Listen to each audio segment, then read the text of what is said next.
성도 여러분들 안녕하십니까? 2월 25일 목요일입니다. 함께 하신 여러분들을 환영합니다. 저는 퀸즈교회를 섬기는 김희상입니다. 이제 기도하시고 시작하시겠습니다. 하늘에 계신 아버지 하나님, 오늘도 이 하루를 우리에게 허락하시고 주님의 말씀 안에서 주님을 의지하며 주님께 모든 것을 맡기며 이 하루를 시작할 수 있게 하시니 감사드립니다. 저희에게 지혜와 온전한 믿음을 허락해 주셔서 하나님의 말씀 안에 굳건하게 설 수 있도록 도와주시고 우리의 모든 하는 일 가운데 주님을 신뢰하며 주님의 뜻을 세우는 저희들의 삶이 되게 하여 주옵소서. 오늘 이 아침에도 질병으로 고통당하는 주의 백성들, 또 삶의 어려움 가운데 처해 있는 주의 백성들의 탄원을 주님께서 들어주시고 우리가 기도할 때 응답하시는 주님을 만날 수 있도록 도와주시고 치유와 또 공급하심을 경험할 수 있게 하여 주시옵소서.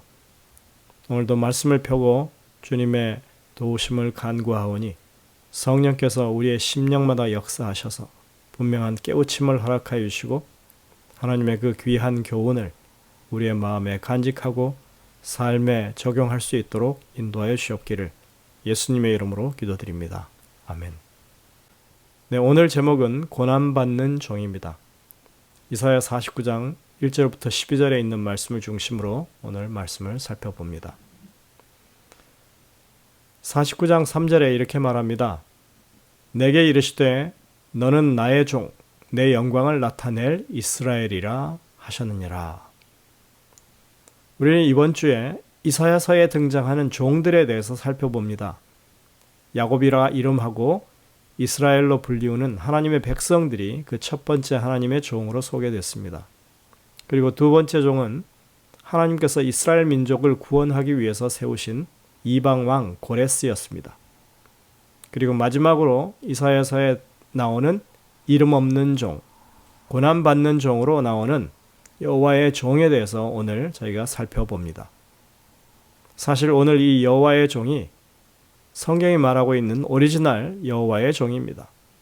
그 종은 바로 메시아의 신 예수님입니다. 우리는 이사야 42장에서 언급하고 있는 것과 동일한 여호와의 종을 이사야 49장에서도 또 만나게 됩니다. 이사야 49장 1절부터 12절에는 이 하나님의 종이 나오는데 그의 신원을 보면 이렇습니다.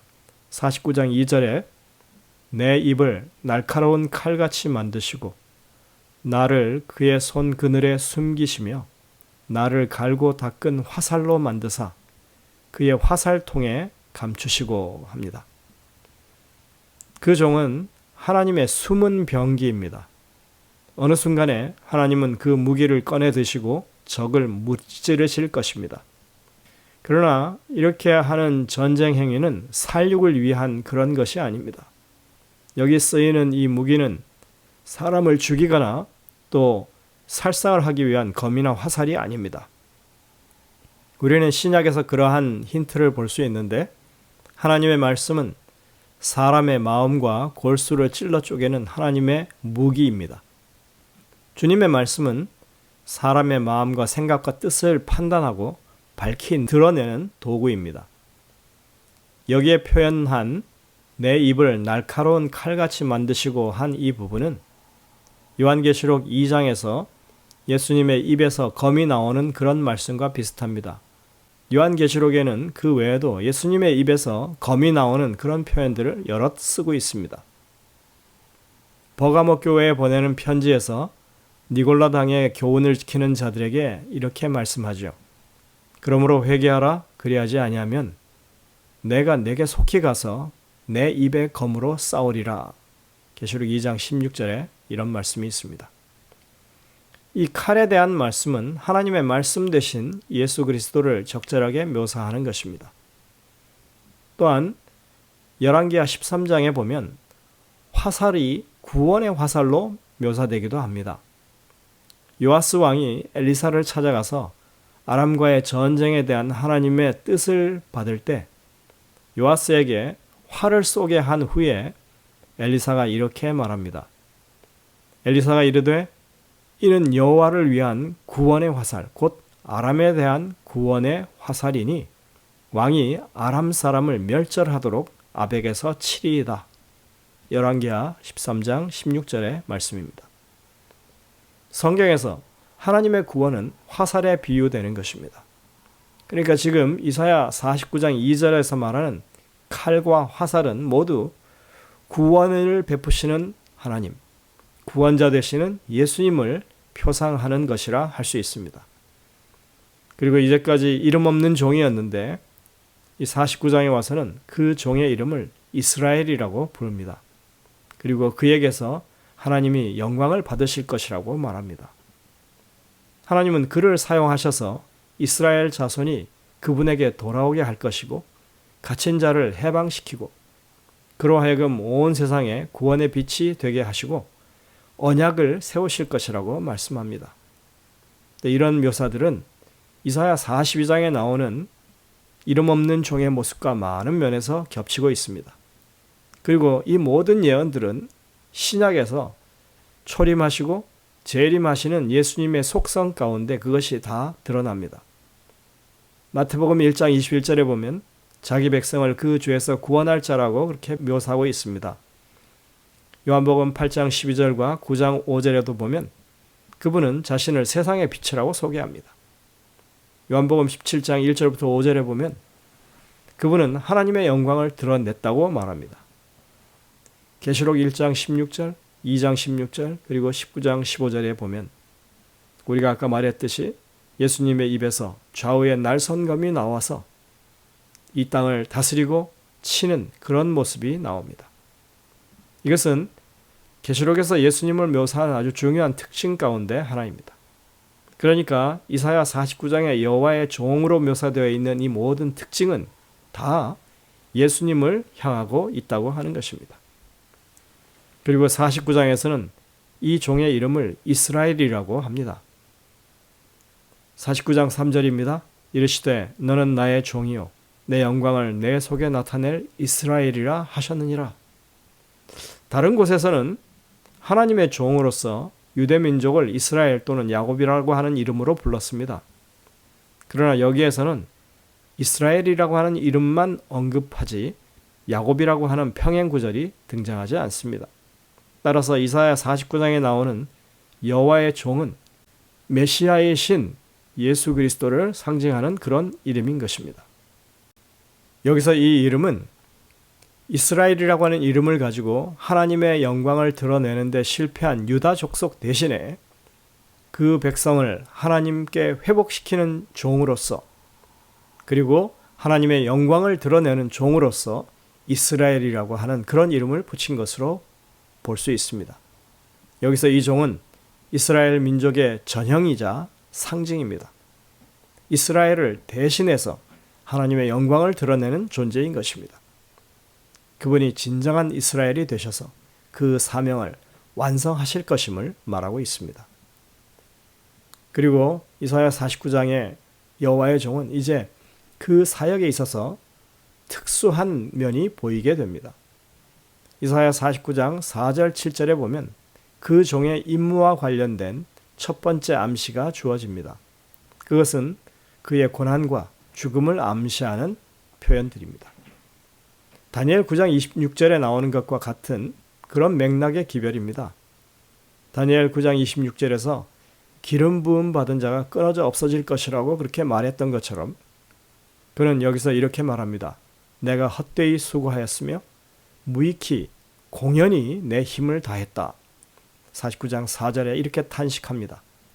그러나 그는 정령이 나의 신원이 여호와께 있고 나의 보응이 나의 하나님께 있다고 4절에 말하고 있습니다. 그리고 믿음을 굳게 잡는 모습을 보입니다. 그 종은 또 이렇게 묘사됩니다. 49장 7절입니다. 사람에게 멸시당하는 자, 백성에게 미움을 받는 자, 관원들에게 종이 된 자라고 묘사됩니다. 이것은 이사야 53장에서 고난받는 종에 관한 묘사와 정확히 일치하는 말씀들입니다. 그리고 우리는 이러한 특징들이 이사야 42장에서도 나오는 그런 특징들과 조화를 이루는 것을 볼 수 있습니다. 42장 2절에 이렇게 말합니다. 그는 외치지 아니하며 목소리를 높이지 아니하며 그 소리를 거리에 들리게 하지 아니하며, 그리고 이어서 4절에서는 그는 쇠하지 아니하며 낙담하지 아니하고 세상에 정의를 세우기에 이르리니 섬들이 그 교훈을 앙망하리라, 이렇게 말하고 있습니다. 이 모든 표현된 내용들은 모두 다 예수님의 낮추심과 그의 고난의 삶을 이야기합니다. 그러나 그분은 결코 쇠하지 않고 낙담하지 않고 세상의 정의를 세우실 것이라고 그렇게 말하고 있습니다. 그리고 우리가 이사야 49장에서 이제 이어지는 말씀들 속에서는 놀랍게도 그에 대해서 열왕이 일어서며 방백들이 경배할 것이라고 하나님께서 그것을 보장하고 있는 것을 봅니다. 엘렉 모티에는 이런 말을 했습니다. 결국 이사야는 진짜 인간의 본성을 가지고 우리처럼 시험을 받되 더 이상 아무것도 소용없어 보일 때 나의 하나님을 찾을 수 있는 진정한 믿음의 창안자요 완성자임을 스스로 증명했던 한 사람의 종을 미리 본 것이다, 이렇게 표현하고 있습니다. 예수님의 생애를 정확하게 잘 묘사했다는 것이죠. 주님은 이 땅에 오셨을 때 아무도 그를 인정해 주지 않는 그런 상황 가운데서 일하셨습니다. 평생을 일한 것이 허지가 된다고 생각해 보십시오. 그 실망감이 얼마나 크겠습니까? 내가 헛되이 수고하였으며 무익하게 공연히 내 힘을 다했다는 이 표현은 십자가에 의해서 죽음을 목전에 둔 예수님의 모습을 연상시킵니다. 많은 사람들이 예수님의 죽으심이 승리라고 보지 않았습니다. 누가 봐도 그것은 패배였고 실패였습니다. 그는 사람에게 멸시를 당하셨고 백성들에게 미움을 받으셨고 관원들이 함부로 대해도 되는 그런 종과 같은 사람이었습니다. 도대체 그의 생애를 우리가 훑어볼 때 어느 면을 봐서 그가 이스라엘을 구원할 자, 그리고 수천 년 이스라엘이 고대하던 구원자의 모습을 우리가 볼 수 있겠습니까? 유대인들은 아마도 도무지 이해할 수가 없었을 것입니다. 오늘 영감의 교훈에 보면 그들의 그 당시 심정을 우리가 느낄 수 있습니다. 시대의 소망 78쪽에 있는 말입니다. 랍비들은 메시아가 강림하시면 유대 나라는 놀랍게 높임을 받을 것이라고 말했다. 그러나 예수께서는 이사야의 예언을 제시하시고 그들에게 하나님의 어린 양의 고난과 죽음을 예시하는 그 성경절들의 의미를 질문하셨다. 박사들은 예수에게 질문의 화살을 돌렸는데 그들은 그의 대답에 놀라지 않을 수 없었다. 유대인들은 자기 민족을 외세의 그 압제에서 구원해줄 그런 메시아를 고대하고 있었습니다. 그것이 그들의 메시아관이었습니다. 왜냐하면 그들이 진정 구원받을 하나님의 백성이라고, 그들만이 구원받을 수 있는 백성이라고 여겼기 때문입니다. 그러나 하나님이 이 땅에 메시아를 보내시는 이유는, 당신의 아들을 보내시는 이유는 유대 민족만을 구하기 위해서가 아니라 이 땅에 있는 모든 이방 민족들을 다 구원하기 위해서 이 땅에 보내신 것입니다. 하나님과의 사이를 벌려놓은 그 죄의 문제를 우선적으로 해결하기 위해서 세상 죄를 지고 가는 어린 양으로서 죽으셔야만 그 하나님의 의와 구원을 베푸실 수가 있다고 하는 성경의 가르침을 계속 말씀했지만 유대인들은 그것을 까맣게 몰랐습니다. 메시아가 그런 인물이라고는 그들은 상상조차 못한 것입니다. 그들은 성경의 기별을 자기들 위주로만 해석하고 아전인수식으로 성경을 왜곡해버렸습니다. 우리가 이번에 이사야서를 통해서 배우는 모든 교훈들은 이스라엘 백성들이 얼마나 성경으로 볼 때 말씀에 불순종하고 말씀을 왜곡하고 하나님의 뜻에 무지했는지 우리가 알게 되는 것입니다. 그렇게 그들은 아침부터 저녁까지 율법을 외우고 끼고 사는 사람들인데도 그들은 하나님의 구원의 의에 대해서 아무것도 알지 못했다고 하는 것입니다. 어쩌다 이런 지경이 되었을까요? 이유는 너무나 명백합니다. 그들이 살아계신 하나님을 모시는 일에 실패한 것입니다. 우상 숭배를 도입하고 그들은 말씀보다 전통을 앞세웠고 그들의 행함의 의를 앞세워 믿음의 의를 그들은 버렸습니다. 우리는 이 모든 것을 바로 세우기 위해서 여호와의 종 예수님이 이 땅에 오셨던 것을 이제 알게 됩니다. 우리가 이런 실패를 반복하지 않도록 우리 주님을 더욱더 신뢰하고 가까이 모시는, 그리고 하나님의 말씀에 전적으로 순종하는 주님의 백성들이 되시기를 간절히 바랍니다. 기도하시겠습니다. 하늘에 계신 아버지 하나님, 여호와의 종이 이 땅에 오셔서 무슨 일을 해야 할 것인지 성경에 분명히 기록되어 있음에도 불구하고 유대인들은 그 모든 하나님의 말씀에 대해서 눈 감았습니다. 우리는 이제 눈을 열어서 주님의 말씀을 잘 살피고 우리의 삶에 우리가 그들과 같은 실패를 반복하지 않기 위해서 무엇을 해야 할 것인지 분명히 깨우칠 수 있도록 지혜와 능력을 허락하여 주옵소서.